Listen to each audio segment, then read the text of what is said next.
If you only caught the highlight reel, you missed the strain behind every frame. The night began with a routine sequence, Lexie Mitchell curling into a jumper, the shot rimming out, and then the moment that would define the conversation. Kayla McBride elevated for a board, Lexie Hull fought for her space, and an elbow snapped through the traffic. Hull went down holding her face. The whistle didn't. And then, somehow, it did on Hull. In a season that has tested the Indiana Fever at every turn, that single call felt like the floor tilting underneath them. Indiana didn't just show up short-handed in Minnesota. They arrived exhausted and taped together, held upright by grit and habit. Caitlin Clark was still out, managing that stubborn groin problem that has lingered for weeks. Sophie Cunningham's year ended early. Chloe Bibby was a late scratch with knee soreness. Sydney Coulson and Ari McDonald were already sidelined with season-ending injuries. Odyssey Sims laced them up anyway despite clearly being less than 100%. That wasn't bravado, that was math. The Fever were down to a rotation you'd sketch on the back of a napkin, and every player who could go had to go. This is what survival basketball looks like in the WNBA. Every possession is a stress test. Every substitution is a compromise. Every minute is borrowed from somewhere you'll need later. You could see it on the faces during warm-ups, a seriousness that didn't read as nerves, but as resolve. The injury list is more than a line on a graphic. It pulls the thread on the whole garment. Take away your starting guard and wing depth, and suddenly players who are built to be role-defining starters become Iron Woman lifelines. 2 nights earlier, in this same building, Lexie Hull played a career-high 37 minutes and poured in 23 points. Not as a luxury burst, but because Indiana had no other choice. Lexie Mitchell carried her standard share and then some. There were no catch-your-breath pauses, no scheduled rotations. You stayed on the floor because the Fever needed you there, even if your legs were already overdrawn. Hull put it as plainly as you can after logging another marathon. We're down people, so we all do more. There's nothing romantic about it. You learn to rest in timeouts, you accept playing tired, and you stretch possession by possession. It's not the way anyone draws up a season, but it's the way this team has stayed in the fight. The patchwork story extends to the nameplates that weren't in the locker room a month ago. Petty landed on a hardship contract and was thrust straight into rotation minutes with barely a practice to find timing. Odyssey Sims, drawn back on another hardship, kept the offense organized on a leg that clearly isn't at full strength. Ariel Powers, signed in the wake of Cunningham's injury, had to produce on command without the benefit of chemistry. That isn't plug and play. That's duct tape and determination. Against the Minnesota Lynx, a team with continuity at the top, with Nafisa Collier and Kayla McBride in rhythm and a coaching staff that stresses execution, those scenes show. The Lynx did what veteran teams do. They tested every switch, leaned on physicality in the half court, and pressed the advantage of a settled rotation. Indiana, by comparison, was introducing players to tendencies on the fly. Still, the Fever threw punches. Lexie Mitchell refused to blink, wiggled through traps, and hung 26 points on a defense that knew exactly who had to be stopped.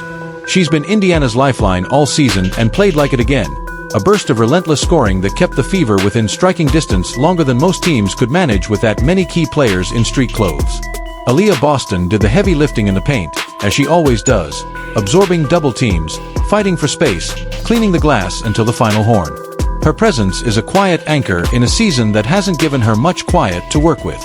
Even when the offense around her fragments without Clark's lead guard gravity, Boston's decision-making and hands make second chances possible and keep the Fever connected. Then came the moment. Lexie Hull locked into her stance, and McBride swept through with the ball to create separation. The elbow caught Hull flush. Contact to the head, defender down, noise in the building. These are the instances the rulebook is designed for. You stop the game. You review. You protect players. Instead, the first whistle landed on Hull.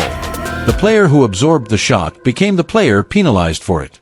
The Fever bench looked stunned. Hull's eyes hardened. Even on replay, the optics didn't improve.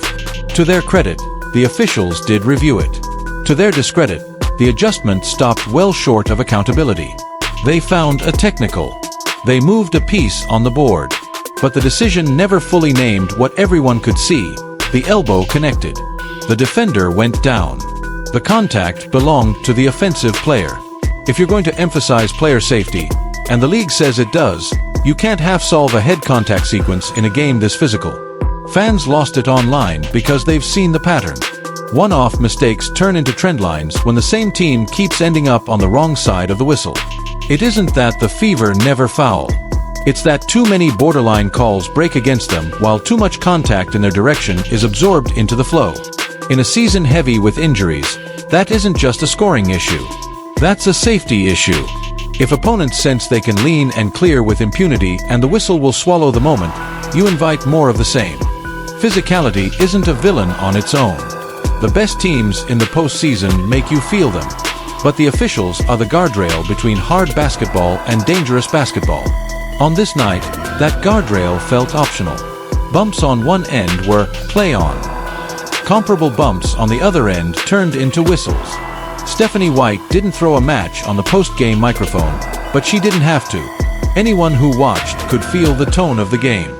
Hull's anger told its own story. She's carved out major minutes by doing unglamorous work, cutting hard, chasing shooters, making smart rotations, and then hitting shots when they matter. Taking an elbow, being whistled for it, and then seeing that review equivocate? That's not just a sore jaw, that's a deep frustration. She spoke for the room after the game. Players are putting their bodies on the line. The least the league can do is protect them with consistent officiating. While the controversy hijacked the headlines, there were bright spots that deserved more oxygen. Petty, barely a week in uniform, exploded for 16 points off the bench. That's not just production. That's validation that Indiana's emergency signings are more than stopgaps. They're professional solutions who arrived, listened, and delivered. Aerial Powers had to shoulder offense in tough minutes. Odyssey Sims steadied things as best she could. In a season where roles have changed nightly, the buy-in is real. Zoom out, and the Fever season looks like a test of endurance. There are stretches when the offense flows, when Mitchell's downhill pressure opens kicks, when Hull gets rhythm threes, when Boston's deep catches force defensive changes, and stretches when possessions grind without Clark's orchestration. It's stark. With Clark, Indiana can bend defenses, space the floor, and control tempo. Without her, the gears catch, the angles narrow, and energy becomes a substitute for organization. That isn't a knock on anyone. That's the reality of losing a player whose mere presence changes assignments and rotations. Everyone knows what her return means. The footage out of Minneapolis shoot-around set the internet buzzing. Caitlin Clark wasn't cleared to play, but she was back in team gear, moving on the floor, handling the ball, smiling at teammates. In a season that has asked so much of so many, that brief clip felt like oxygen. Stephanie White has been careful with her words, hopeful she returns before the regular season wraps, insistent that practice participation will be the sign she's truly on her way. This was the first meaningful step. The stakes could not be clearer. Indiana sits at 19-18, clinging to 8th with a sliver of daylight over the Los Angeles Sparks. 7 games remain. The schedule asks for grown-up wins. Seattle, Chicago, Los Angeles. And yes, road trips that test focus and legs in equal measure. There are no freebies. A bad 5-minute stretch could undo 2 weeks of resilience. That's the truth of the WNBA stretch run. The line between a feel-good playoff story and a season of almosts is narrow enough to erase with a single back-to-back. With Clark back, everything recalibrates. Hull becomes a terror cutting off the ball, and her defensive work gains more rest pockets inside the offense. Mitchell's shot diet improves. Fewer late clock heaves, more step-ins off drive and kick. Boston's catches get deeper, the doubles come later, and her reads get easier. Petty and Sims handle manageable pockets instead of entire stretches. Powers becomes a targeted matchup problem rather than a bailout shooter. It's not just the points and assists Clark brings, it's the order.